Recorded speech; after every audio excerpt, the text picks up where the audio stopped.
무화과 나무의 비유를 배우라. 그 가지가 연하여지고 잎사귀를 내면 여름이 가까운 줄 아나니, 이와 같이 너희가 이런 일이 일어나는 것을 보거든 인자가 가까이 곧 문 앞에 이른 줄 알라. 내가 진실로 너에게 말하노니 이 세대가 지나가기 전에 이 일이 다 일어나리라. 천지는 없어지겠으나 내 말은 없어지지 아니하리라. 그러나 그날과 그때는 아무도 모르나니 하늘에 있는 천사들도 아들도 모르고 아버지만 아시느니라. 주의하라, 깨어 있으라. 그때가 언제인지 알지 못함이라. 가령 사람이 집을 떠나 타국으로 갈 때 그 종들에게 권한을 주어 각각 사물을 맡기며 문지기에게 깨어 있으라 명함과 같으니, 그러므로 깨어 있으라. 집 주인이 언제 올는지, 혹 저물 때 일는지, 밤중 일는지, 다굴 때 일는지, 새벽 일는지 너희가 알지 못함이라. 그가 후련히 와서 너희가 자는 것을 보지 않도록 하라. 깨어 있으라. 내가 너에게 말한 이 말은 모든 사람에게 하는 말이니라 하시니라. 아멘. 1986년이었습니다. 1986년, 지금부터 한 35년쯤 전에 미국 아이다호에서 한 소녀가 태어났습니다. 그 소녀는 7남매 중에 막내로 태어난 그런 예쁜 딸이었습니다.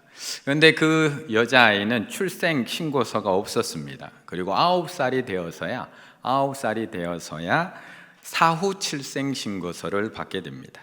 그 전까지는 정부에서는 이 아이가 태어났는지 안 태어났는지조차도 모르게 그렇게 살아갑니다. 산속에서 아버지의 가르침만 받고 가족들의 보호 속에서 16살까지 그렇게 살아갑니다.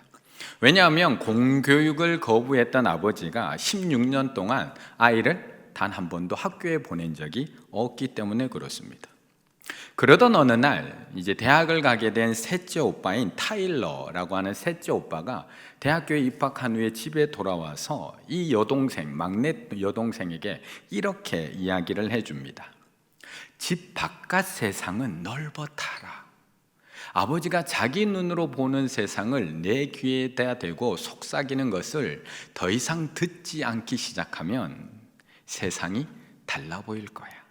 아버지가 너에게 속삭이는 그 말에 더 이상 귀를 기울이지 않고 다른 소리에 귀를 기울이기 시작을 하면 세상이 조금 달라 보이기 시작할 거야 라고 셋째 오빠가 조언해 주기 시작을 합니다. 왜냐하면 지금까지는 아버지의 가르침이 이 막내딸에게는 전부였습니다. 그런데 그 셋째 오빠의 그 말에 귀를 기울인 이후에 그녀는 기초 교육 과정을 모두 띄워놓고 대학 입학 시험, 자격 시험을 치고 17살에 대학에 입학을 합니다. 17살에 대학에 합격을 합니다. 그리고 2014년에는 캠브리지 대학에서 역사학으로 박사학위를 받게 됩니다. 2019년 타임즈에서 선정한 세계에서 가장 영향력 있는 인물 100인에도 선정되었던 여자, 타라 웨스오버라고 하는 여자인데요. 이 사람이 쓴 배움의 발견이라는 책에 보면 16살까지 학교에도 가본 적이 없는, 단 한 번도 학교에 가본 적 없는 그녀가 캠브리지 대학에서 박사학위에 따기까지의 그런 성공담을 이 책에다 적어 놓은 것이 아니라 그 성공담을 넘어서 한 여성이 배움의 시간을 통해서 자아를 찾아가는 과정들을 여기에다가 기록해 놓고 있습니다.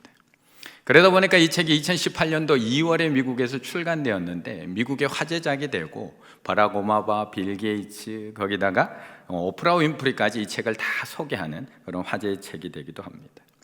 이 책은 단순히 배움이라는 것이 단순히 지식을 습득하는 과정이 아니라 세상을 더 넓고 깊게 보는 눈을 가지게 되는 과정, 또한 그 눈을 통해서 나를 새롭게 발견해 가는 과정이라고 이야기하고 있습니다.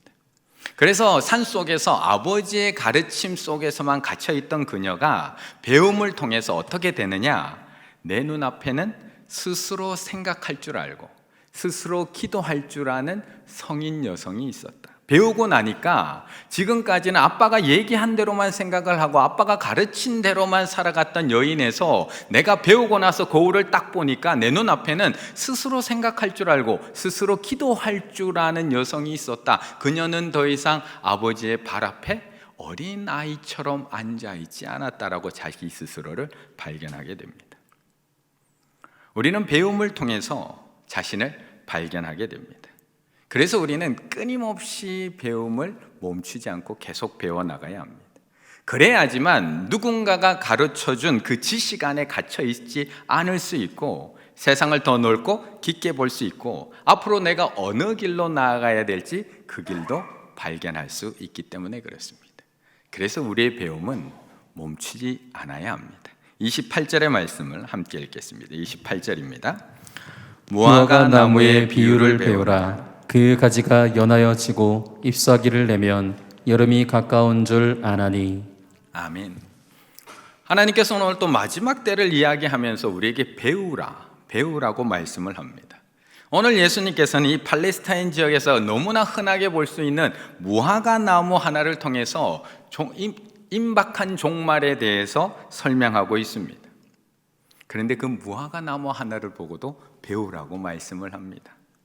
물론 예루살렘 성에 입성하셨을 때 앞에 있는 11장에서 보여주셨던 열매 없는 무화과 나무가 말라버렸던 그 사건과 연계해서 생각해 볼 수도 있는 말씀이기도 하지만 예수님께서는 이 나무, 무화과 나무 열매 자체만으로도 너희가 배우라고 말씀하고 있습니다. 무화과 나무의 비유를 배우라. 그 가지가 연하여지고 잎사귀를 내면 여름이 가까운 줄 아나니. 그 나무만 봐도 너희는 알 수 있다는 겁니다. 무화과 나무가 연해지고 잎사귀를 내면 여름이 가까운 줄 아는 것처럼 오늘 본문에 있는 이 마가복음 13장 1절부터의 쭉 말씀을 보게 되면 너희는 알 수 있다는 겁니다. 그 마지막에 징조가 지금 내가 쭉 얘기하고 있는데 이것만 봐도 알 수 있다는 겁니다. 재난의 징조들, 큰 환란의 징조들, 난리와 전쟁과 기근과 거짓 선지자들이 출몰하는 그런 징조들만 봐도 너희는 충분히 알 수 있다라고 말씀합니다. 그런데 그런 일들이 일어나면, 너희 주변에서 일어나면 아무 생각 없이 그냥 지나치지 말고, 그냥 흔한 무화과 나무 보듯이 그냥 지나치지 말고 그것을 보고 배우라는 겁니다. 저게 나에게 무슨 의미이지? 하나님께서 왜 저걸 나에게 보여주시는 거지? 저 무화과 나무 한 그릇 속에서도 그 마지막 때를 배워야 한다라고 말씀합니다. 오늘 하나님 앞에 헌신 예배드리는 우리 안수 집사에, 우리 충일교회에서 얼마나 많은 일을 감당하고 있는 우리 중직자들인지 모릅니다. 정말 각자 은사에 따라서 우리 안수 집사님들은 열심히 교회를 섬기고 있습니다. 각 위원회에 속해서도 섬기고 계시고 각자 부서에서도 섬기고 계시고 또 부모님을 부탁해 같은 그런 교회 행사에는 자신의 은사를 또 하나님 앞에 내어드리며 시간을 내어드리며 또 함께 하나님을 섬겨나가고 계십니다. 그런데 그렇게 많이 감당하는 사역 중에, 그렇게 많이 감당하는 사역들 중에 가장 힘들지만 가장 눈에 띄는 인상에 남는 사역이 하나가 있습니다. 그게 뭐냐 하면 장례 발인 예배 때 운구를 해주시는 귀한 사역입니다. 조를 짜서 우리 교회장으로 치러지는 모든 장례 속에서 조를 짜서 그 발인 예배 때 참석해서 같이 예배 드리시고 같이 운구를 하며 마지막까지 동행하는 사역을 하고 계십니다. 요즘 사실 모든 예식들은 다 간소화되고 있습니다. 가족들은 핵가족화되어 가고 있습니다. 그러다 보니까 장례식도 점점 축소되어 가기만 하고, 그러다 보니까 발인 예배 때 참석하시는 가족들, 교우들 사실 그렇게 많지 않습니다. 사실 위로 예배 때는 많이 참석하지만 하지만 발인 예배 때는 너무나 적습니다. 그런데 그 시간에 회사 출근도 하셔야 되고 일도 나가셔야 되지만 자기가 담당하는 그 시간이 되면 또 시간을 쪼개서 거기에 나와서 발인 예배를 함께 드리고, 또한 그 짧은 거리지만 또 그 관을 들고 운구를 해 주십니다. 또 차량에 실어주시고 또 마지막 화장장까지 동행해서 또 그 차량에서 마지막 화장 그 안까지 들어갈 때까지 동행해 주십니다. 얼마나 귀한 사역인지 모릅니다. 검정 가운 탁 입으시고 6분이 같이 탁 들으시고 끝까지 동행해 주시는 것. 제가 볼 때도 너무나 감사한 일인데 유족들은 얼마나 많은 은혜를 받을까요? 얼마나 큰 힘이 되고 있을까요? 그런데 그 작은 일 하나 속에서도, 그 작은 사역 하나 속에서도 우리는 배우고 있어야 됩니다. 그 일 하나 속에서도 그냥 지나가는 것이 아니라 우리는 배워야 합니다. 왜요? 무화과 나무 하나에서도 우리는 배우거든요. 하나님께서 배우라고 말씀하시거든요. 우리 안수 집사님들께서는 그 응고의 과정 속에서 무엇을 배우고 계십니까? 그 발인 예배에 매번 참석하셔서 무엇을 배우고 계십니까? 무화과 나무 가지가 연하해지고 잎사귀를 내는 것만 보아도 배울 수 있는데 그 발인 예배의 응고의 과정 속에서 우리는 무엇을 배우고 있을까요? 안수 집사가 이 정도 사역은 해야지 사역을 배우고 있을까요? 안수 집사회가 이렇게 사역으로 뭉쳐야지 연합을 배우고 있을까요? 앞으로 장례식을 저 잘 섬겨서 저들을 구원을 얻게 해야지 전도를 배우고 있을까요? 중요합니다. 그것도 배워야 합니다. 하지만 그것보다 우리가 더 먼저 배워야 할 것은 우리에게도 그날은 곧 다가온다는 겁니다. 우리에게도 그 마지막 날은 곧 다가온다는 것입니다. 지금은 내가 누군가의 장례를 도와주고 그들을 섬겨주고 있지만 내가 영원히 이 자리에 있는 것이 아니라 나도 언젠가는 그 자리에 가게 된다는 것을 배울 수 있어야 됩니다. 그래서 우리는 늘 하나님 앞에 설 수밖에 없는 존재임을 기억해야 됩니다. 우리에게도 그날이 결코 얼마 남지 않았다는 것을 날마다 배울 수 있다면 우리는 늘 마지막 때를 준비하며 살아갈 수 있는 겁니다. 그래서 전도서 7장 2절에서는 이렇게 우리에게 말씀하는 겁니다. 초상집에 가는 것이 잔치집에 가는 것보다 나으니 모든 사람의 끝이 이와 같이 됨이라. 산자는 이것을 그의 마음에 둘지어다. 우리는 발인 예배에 참석하면서 장례 예식을 치르면서 무화과 나무 하나를 보면서도 우리는 배울 수 있습니다. 뭘요? 내 날이 그렇게 길지 않다는 것. 마지막 날이 우리 발 앞에 와 있다는 것. 하나님께서는 이 작은 나무, 무화과 나무 한 그루를 통해서도 우리에게 가르쳐주고 계시는 겁니다. 아침에 뜨는 태양, 저녁에 지는 해, 저걸 보면서도 그냥 지나가는 사람이 있지만 우리는 배울 수 있습니다. 아침에 피어나는 안개, 해가 뜨면 사라지는 안개를 보면서도 우리는 배우게 됩니다. 7월이면 이렇게 덥지만 9월이면 선선해지고 12월이 되면 추워지는 이 계절 속에서도 우리는 또 배울 수 있습니다. 뭘요?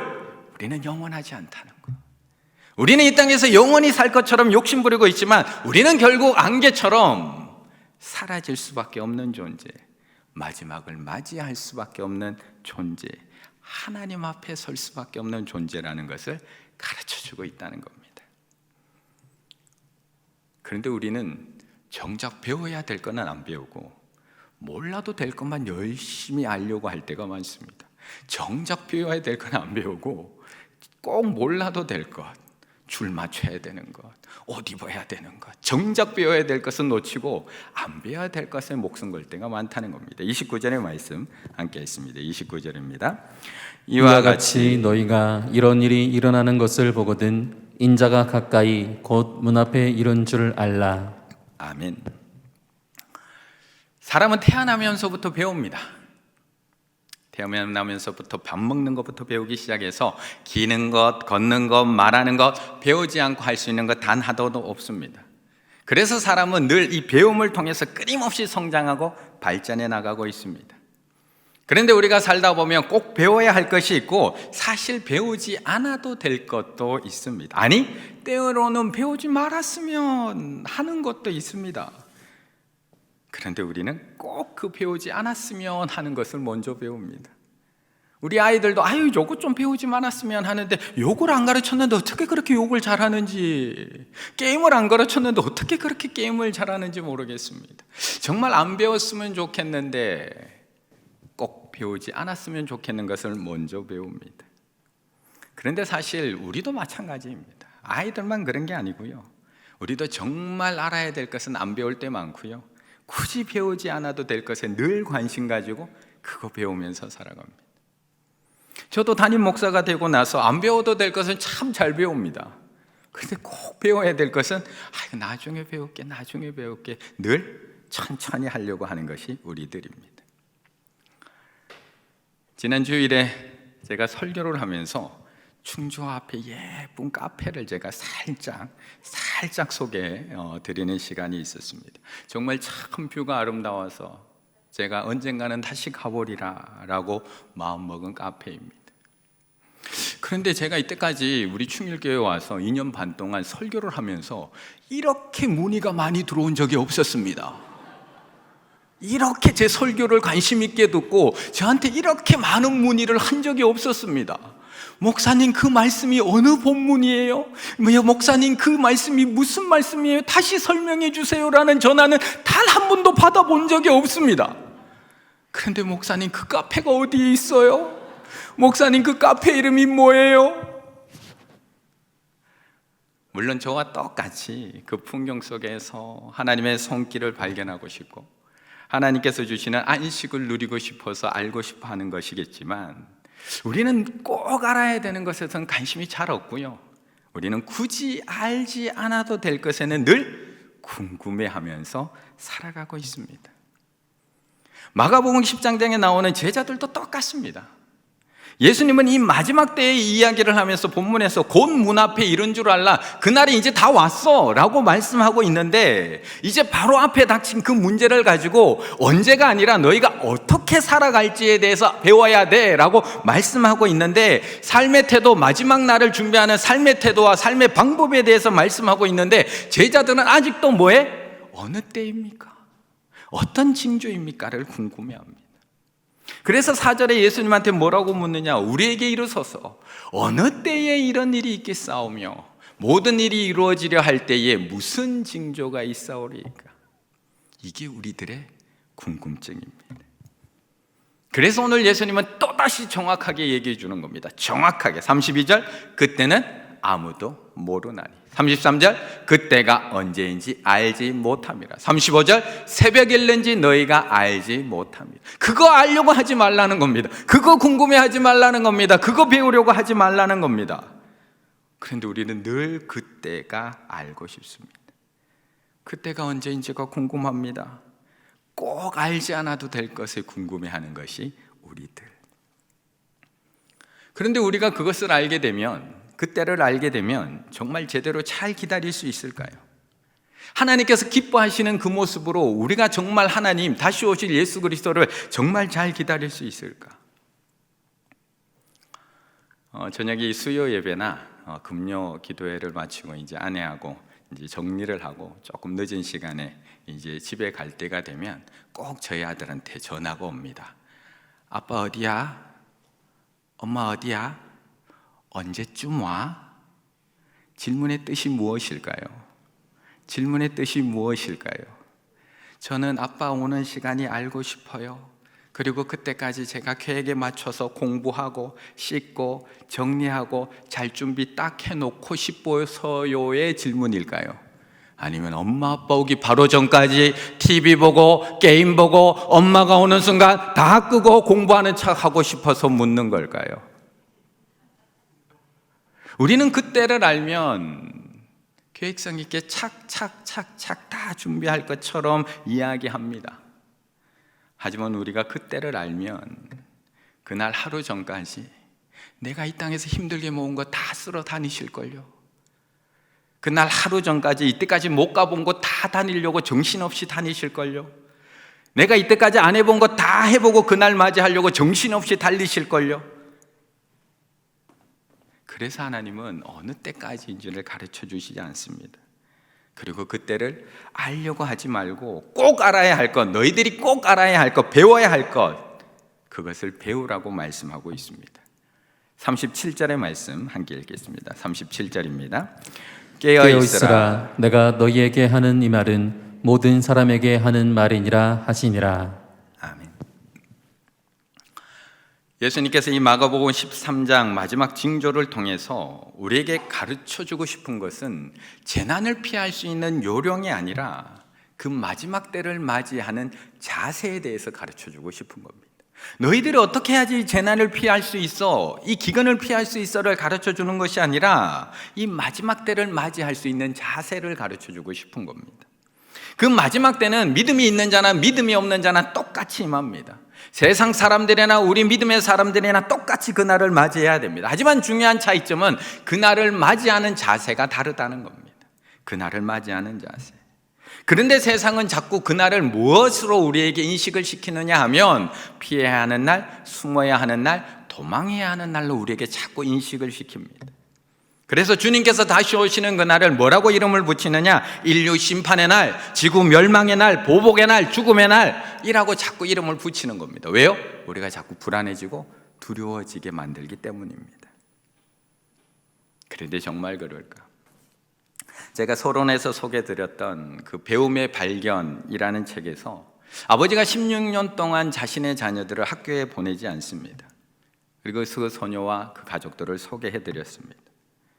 그런데 왜 그녀의 아버지는 그 딸을 16년 동안이나 학교에 보내지 않았던 것일까요? 그 외딴 숲속에 그 아이들을 그렇게 고립되게 키운 것일까? 왜 7명의 자녀들을 제대로 가르치지 않고 학교도 보내지 않고, 왜 7명 중에 4명은 출생신고도 하지 않고 병원도 한번 보내지 않고 그렇게 키웠던 것일까? 그 책에 보면 타라의 아버지는 세상 종말이 임박했다고 믿는 몰몬교 근본주의자입니다. 몰몬교 근본주의자. 물론 이 책은 종교에 대해서 쓴 책은 아닙니다. 종교주의자들에 대해서 쓴 책은 아니지만 타라의 아버지는 곧 닥칠 임박한 종말 때문에 그 심판의 날을 깨어서 준비하기 위해서 가족들을 다 데리고 숲속에 들어가서 세상과 분리시켜서 살아가고 있었던 겁니다.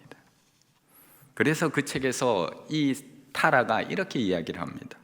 나는 곧 닥칠 심판의 날을 맞을 준비를 하면서 해가 빛을 잃고 달이 피로 물드는지를 살피면서 자랐다. 16년 동안 그렇게 자랐답니다. 복숭아 병조림을 만들며 여름을 보냈고 저장해 놓은 것들이 썩지 않게 손질하면서 겨울을 보냈다. 인간이 다스리는 세상이 망한다 해도 우리 가정은 아무런 영향을 받지 않도록 계속해서 살아갈 수 있도록 그렇게 하며 살았다는 겁니다. 이 타라의 아버지는 공교육은 아이들을 신에게서부터 멀어지게 만드는 정부의 음모라고 하면서 학교를 보내지 않았고요. 아래 동네에 있는 저 학교에 보내게 되면 우리 애들을 다 악마의 통째로 녹여준다라는 신념 때문에 공부를 시키지 않았습니다. 거기다가 현대의학도 절대 믿지 않았기 때문에 아이가 피가 철철 나는데도 병원에 가지 않고요, 뇌진탕에 걸리는데도 엄마가 찌어놓은 약초를 바를 뿐이지 절대 병원에 데려가서 치료하지 않았습니다. 그것이 깨어있는 것일까요? 그것이 깨어있는 것일까? 그런데 오늘 본문에서 예수님께서는 단절이 깨어있는 것이 아니라고 말씀하고 있는 겁니다. 단절, 세상과 단절하는 것이 깨어있는 것이 아니라고 말씀을 하고 있는 것이 34절의 말씀입니다. 34절 함께 읽습니다. 가령 사람이 잡을 때나 타국으로 갈 때에 그 종들에게 권한을 주어 각각 사물을 맡기며 문지기에게 깨어있으라 명함과 같으니. 아멘. 그러면서 그 깨어있는 게 무엇인지를 비유를 통해서 또 한 번 말씀하는 겁니다. 우리는 마치 타국으로 떠나는 주인과 종의 관계가 똑같다라고 말씀합니다. 언제 오실지는 모르지만 그때까지 정신을 똑바로 차리고 맡겨진 일을 맡겨진 자리에서 최선을 다해서 감당하라고 말씀하고 있는 겁니다. 어디로 피할지 어디로 도망갈지 생각하지 말고, 어디로 숨을지만 생각하지 말고 각각 맡겨주신 그 자리에서 주인이 돌아올 때를 깨어서 기다리며 그 일을 충실하게 감당하는 것, 그것이 깨어있음이라고 말씀하고 있는 겁니다. 주인을 인정하지 않는 세상에는 그 주인이, 타국에 갔던 주인이 돌아오는 날이 심판의 날입니다. 겉으로는 일하는 것처럼 하고 속으로는 놀고 있는 외식하는 사람들에게는, 요령 피우는 사람에게는 주인이 돌아오는 그 날이 책망받는 날입니다. 하지만 주인이 언제든지 돌아오는 날까지, 언제 돌아오는지는 상관없이 늘 깨어서 맡겨진 일을 충실히 감당하고 있는 우리들에게는 그 주인이 돌아오는 날이 결산하는 날, 칭찬받는 날, 잔치하는 날, 그 날이 바로 주인이 돌아오는 날이라고 말씀하고 있습니다. 몇 주 전에 저희 딸이 이 빛하고 거울하고 이렇게 같이 된 이렇게 거울 보면서 이렇게 빛는 그런 캐릭터가 달린 그런 휴대용 빛거울을 하나 주문해 달라고 저한테 부탁을 했습니다. 그래서 제가 저희 딸이 원하는 대로 또 인터넷 쇼핑몰에서 열심히 찾아서 그 캐릭터 모양의 빛과 거울을 하나 주문해 줬습니다. 주문을 하고 난 그 다음 날부터 저한테 계속 문자를 보냅니다. 아빠 왔어? 아빠 도착했어? 아빠 언제 와? 아빠 배송 상태 확인 좀 해줘? 아빠 왜 이렇게 안 오는 거야? 아빠 어디로 다른 데로 잘못 간 거 아니야? 아빠 배송 좀 다시 한번 확인해봐. 죽는 줄 알았습니다. 죽는 줄 알았습니다. 우리에게 마지막 날은 두려움의 날, 피해야 하는 날, 숨어야 하는 날이 아니라 깨어서 기다려야 하는 날. 타국에 갔던 주인이 돌아오는 날, 그 주인이 돌아와서 결산하는 날. 그렇다면 우리가 나에게 맡겨주신 그 자리에서 깨어서 열심히 맡겨주신 일을 감당하고 있었다면 그날은 피할 필요가 없는 날입니다. 기다려야 되는 날입니다. 칭찬받는 날이기도 합니다. 결산하는 날이기도 합니다. 잔치하는 날이기도 합니다. 그렇다면 그동안 충일교회를 위해서 열심히 섬기신 우리 안수 집사회, 열심히 온 힘을 다한 우리 안수 집사회는 그날이 어떤 날일까요? 그렇다면 우리는 오늘 본문 속에서 4번이나 반복해서 얘기하는 그 하나님의, 예수님의 그 말씀을 기억을 해야 됩니다. 33절 주의하고 깨어 있으라. 33절 깨어 있으라 명함과 같으니. 35절 그러므로 깨어 있으라. 37절 깨어 있으라. 내가 너에게 하는 이 말은 모든 사람에게 하는 말이니라.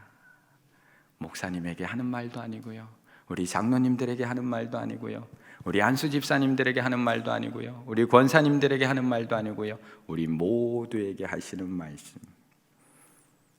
그러므로 우리는 주님이 언제 오실지는 아무도 모르지만 오늘 밤에 주님이 오실 것처럼 서로 사랑하셔야 됩니다. 오늘 밤에 주님께서 오실 것처럼 오늘 집에 가셔서 자녀들을 안아주셔야 되고, 오늘 밤에 주님께서 오실 것처럼 각자의 직장에서 최선을 다하셔야 되고, 오늘 밤에 주님께서 오실 것처럼 오늘 하나님 앞에 나와서 예배를 드리셔야 되고, 오늘 밤에 주님께서 오실 것처럼 누군가에게 한마디를 던지셔야 되고, 오늘 밤에 주님께서 오실 것처럼 안수 집사님으로서의 역할을 오늘도 변함없이 충실하게 감당하셔야 될 줄로 믿습니다. 지금까지 우리 충일교회에 든든한 기둥이 되셔서 그렇게 잘 섬겨 오셨던 것처럼 2021년 남은 한 해도 오늘 밤에 주님께서 오실 것처럼 그렇게 성실하게 변함없이 주님께서 보시든 안 보시든 하나님을 온전히 섬길 수 있는 우리 안수 집사회와 우리 충일의 모든 가족들 다 되시기를 간절히 바라겠습니다.